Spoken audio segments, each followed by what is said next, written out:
नमस्कार दोस्तों, स्वागत है आपका हमारे चैनल सोशल श्रब्स पर। दोस्तों, आज आपको एक कहानी सुनाते हैं। एक बहुत बड़ा देश था, लाखों लोग रहते थे वहाँ, हर तरह के लोग, कुछ बहुत ही ज़्यादा अमीर सुपर रिच टाइप्स और कुछ बहुत ही ज़्यादा गरीब स्लम्स में रहने वाले, कुछ एवरेज तो कुछ बहुत ज़्यादा इंटेलिजेंट, कुछ आलसी तो कुछ मेहनती। इस देश में सुपर रिच यानी जो बहुत ज़्यादा अमीर थे, उनकी संख्या बहुत ही कम थी। अगर एवरेज मिडिल क्लास लोगों के साथ अनुपात बिठाएं तो 1:1 लाख, मतलब 1 लाख लोगों में से सिर्फ एक ही सुपर रिच है। अब इस देश में जो गरीब हैं वो लगातार भाग रहे हैं अमीर बनने के लिए, और जो पहले से ही अमीर है वो अमीर बना रहना चाहता है। वो बिल्कुल नहीं चाहता कि कोई गरीब उसके जितना अमीर हो या बहुत ज़्यादा लोग अमीर हो पाएँ, क्योंकि जितने ज़्यादा लोग अमीर होंगे उतना ही सुपर रिच के हाथ से कंट्रोल कम होता जाएगा, उसकी पावर कम होती जाएगी।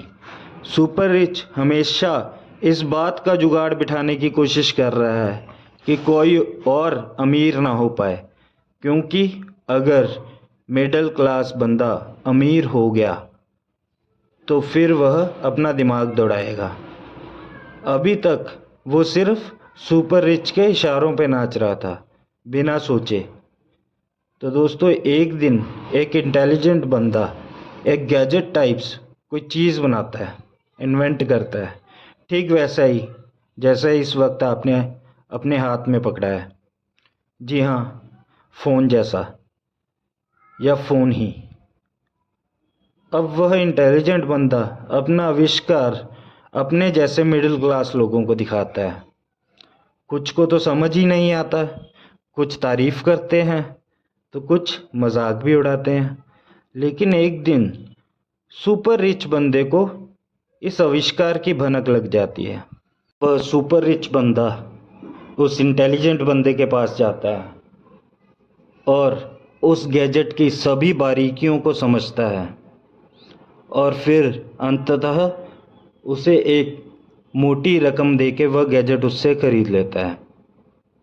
फिर वह एक फैक्ट्री बनाता है जिसमें सेम टू सेम वैसे ही गैजेट लार्ज स्केल पर धड़ाधड़ बनने लगते हैं।